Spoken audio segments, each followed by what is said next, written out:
making the bed in the morning. You know, it's like, it was really mundane, but it was like an adventure for me to go, yes, I did it, kind of thing.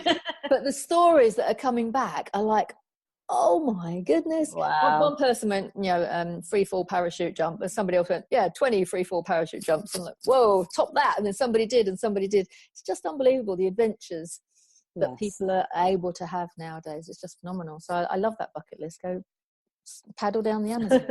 Yeah. I'm not going to be holding your bag on that one, if that's all right. No, that's fine. You tell me the story when you get back. I will. It's a good one. So if that's what you're good at, you're coaching, and you've obviously been doing that for some time, who are the sort of people that you coach? Who's going to come looking for you? I coach people on so many different things. So, you know, when I was in India, I was coaching people who were from the UK, who had businesses out there. Right. And trying to break the Indian market. Right. You know, everything from people who worked in the field of car manufacturing to people who ran a charity out there, educating and empowering men, young men. Right now I'm coaching someone who's standing for office as a local councillor. It varies. I mean, you know, there are couples that I coach who are looking at having a breakthrough in their relationships. Oh, that's so yeah, but I think probably the biggest category are other coaches. I believe in practicing what you preach. So having a coach, if I'm coaching, then having a coach. And what I say to a lot of people who are going into the world of coaching is, do you have a coach? So, you know, I just spoke to a potential client yesterday who has been in the world of coaching. She's quite young in that field for the last 2 years and is now struggling. And she's got all these plans of having a family and, you know, building her life, and then finding that she hasn't got room for all of it because she's coaching all these people and there's no one to support her. Yeah. So, you know, I'm taking her on as a coach for her. Yeah. Yeah. So, yeah. It's, I think most coaches that I've come across are kind of insatiable learners as well, aren't they? They're always constantly, what else can I grab onto? And I know I'm a voracious reader, but also I love being on online courses or whatever. So it's like wherever you can support yourself is find someone, as you say, someone you can turn to when you're like, why isn't this working? It's one of the gripes I think I have about the world today. You know, whether you're an entrepreneur, whether you're a coach, whether you're starting university, whether you're starting a new relationship, it's like you're supposed to have all the answers. Yeah. You're supposed to know everything and just work it out. And that's not the case. You know, why BeCollaboration for me is we don't have all the answers. We can't possibly know everything there is to know in the world. And if we can ask for support or work together to work a problem then I think there'd be less stress, less, competition. There'd be more solutions than problems. I know it sounds quite idealistic. I've been accused of being quite idealistic, but I think I'd prefer to be than cynical. Yeah, cynical. So, I think coaching, when people say, oh, I don't know whether I need a coach, I think everybody does. Everybody does. Like everybody needs a doctor or everybody needs an accountant. I think everybody needs a coach because you can't see yourself in your bubble. No. About how you're interacting with life or how your patterns are repeating themselves in, different situations.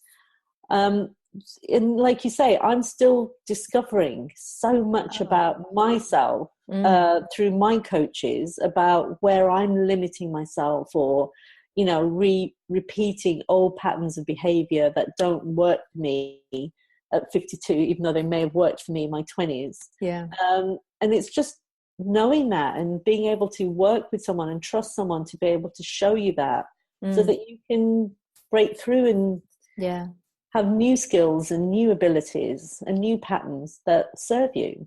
Yeah, absolutely. Absolutely. It's a difficult thing to acknowledge sometimes, to kind of go, okay, I'm stuck. And I think in this country, maybe, it's just a generalization, probably, we're not very good at asking for help. We kind of have this stiff upper lip of, oh, I can get on with that, put my head down and I'll work through it and I'll come out the other end. It's not just in this country. I think it's, like in India, it would be the same. Yeah. You're supposed to know how to be an entrepreneur. You're supposed to know how to have your marriage work.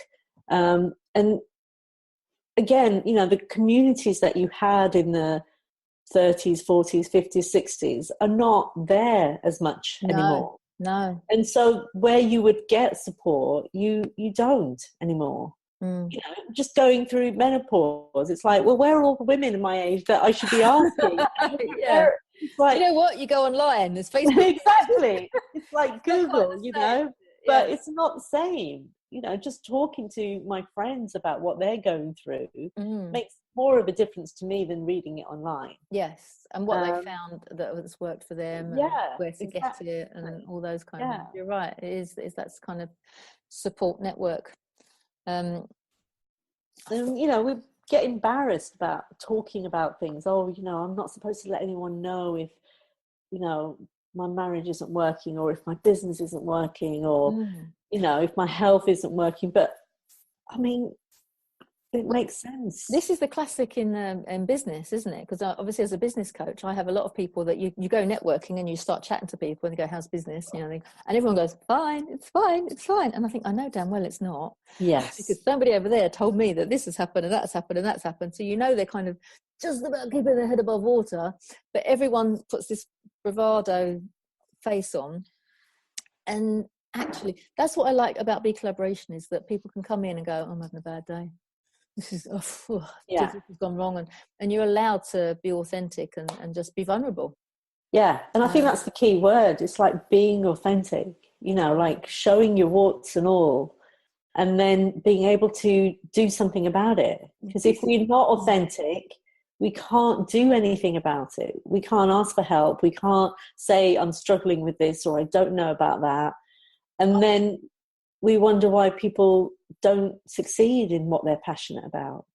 Yeah, and I'm all for people saying, "I'm struggling," but then they need to be able to do something about it as well. So you go ask for help, go and get some support, go and then pull yourself with support out of the situation, rather than just enjoy yourself going, "I'm really suffering. Oh, this is terrible. I'm going to look at the wound again and again and again." And then around in circles. I'm like, "Hey, come on." I've been coined a phrase, ING, are you suffering from ING, internal navel gazing? And there are a lot of people out there that are just hooked on going on another course, so they can sit there and just look at themselves. "I'm just working on myself at the moment. I'm just making sure, I've been looking deep into my spine, into my psyche, and I've got to understand who I am and who I'm being." Well, yes, but when you learn a little bit, take a step, learn a bit, and then take a step. Don't wallow in that environment where you feel like you can sit and meditate for 3 days. And no, don't get me wrong. I love the idea of meditation. I love the idea of yoga. I love the idea of working on yourself, but don't do it to the exclusion of everything else. Don't do it. Absolutely. I mean, I've been in that world of doing course after course after course. And, what I say to people is, if you can't apply it in life, then don't go do the next course. Apply it in life. And create something. Yeah, if they've done a course for 2-3 days, they have to apply it the next day. Don't just have a little lovely notebook and then never look at your notes later. Open it up and go, right, what am I going to do? I've got shelves of notebooks from courses, and I don't know that I've ever looked at them again. No, but I need to write it down. I'm going to write it down. So I'll look at this one day. I really will look at this one day when I'm about 80 maybe, and then I'll go, "Oh, I was going to do that, wasn't I?" But that's why we have the journal at BeCollaboration. And some people use it really effectively and some people don't even pick it up. But every member has a journal. And in there, that is your place for, oh, that's a really good point. I hadn't looked at it like that before. Oh, I'm going to write that down. So they write it down. But then at the end of the meeting, we go, okay, what have you written down? Now, what are you going to do? And now you know what you're going to do. Who's going to keep you accountable? So that there's somebody sitting next to them and they go, would you keep me accountable for this? Because I've really got to do this. Yeah, sure. I'll give you a call in the week. It's little things like that that keep moving it forward. Forward. Well, that's what coaching is, just having people be accountable. Yeah, and being in your team, being on your side, being your cheerleader. Yeah, being for you. And one of the things I love doing is when I've got a prospect, as you say, is sitting down with them, trialing them with a bit of coaching to see where they're at. And then for me, if they're not passionate about what they're doing, I can't be passionate about helping them. So I kind of need to know that I can see they're all excited and I can see there's potential. And it's like, then I know I want to work with them. And then it's like, yeah, come on, what are we going to do together? And that's why. So I've had a chap, this is a famous story, where he did exhibitions and he wanted me to support him. And I said, what are the exhibitions about? He said, oh, it's really easy. He said, all I want you to do is show me how to beat my competition. I said, who's your competition? He says, one other guy in the country. I was like, okay, it's one person to beat. Let's do that. I said, what do you exhibit? He said, oh, not much. He said, it's usually for the MOD. It's like tanks and guns and grenades and things. And I'm like, whoa, don't think so. Thank you very much for the offer. But I can't do that. I cannot enthuse and be passionate about something that's going to go and kill people. It makes no sense. So I think you're probably the same. Is once you get somebody in front of you that you go, whoa, we can do a lot here. We can really help each other. Because you want to see the actions. And they are not going to make the actions if they're doing ING, or the internal navel gazing. So Sangita, what makes you angry? What really gets you going? Too many things, I would imagine. Actually, I don't know that I'm as angry as I once was. What used to make me angry was racism, sexism, all the isms, basically. But now I think I'm more tolerant. I don't know if that's the right word even. But I'm learning that actually what's going to make the difference in those situations is not anger, is talking, is discussion, is, being able to listen to a person's point of view and see what's on the other side. I just watched like 10 minutes of that documentary about the school exchange that's happening in the Midlands. A Muslim school and a very white middle class school, and then they have this exchange of students. And I remember being at school and being bussed out and going with all the other black children at the time. And there was no explanation, there was no conversation, there was no addressing it. And in this documentary yesterday, the teachers are trying to open up the conversation of, why does that happen? And what's that like for you? And, all the kids from the white school are like, I can't believe our school's doing this. And it's when people, again, it's the word collaboration. When people are working together, they're able to see a human being as a human being and not as a Muslim or as a, black person or as a gay person. It's just a human being. And then I fundamentally do believe that human beings are good. There is compassion and empathy and love for your fellow human being. And sometimes our experience, our life, our education, our, alters the way we see that person and stop seeing them as human beings, as people.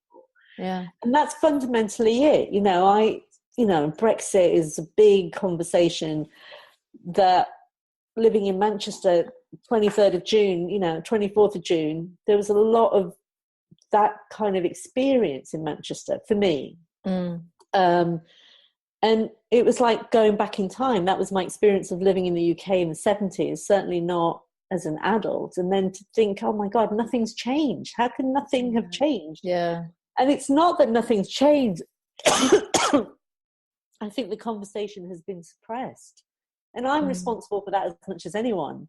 You know, that you can't talk about racism, or, you know, if someone says anything, then you just label them as a racist, as opposed to saying, wow, where did that point of view come from? You know,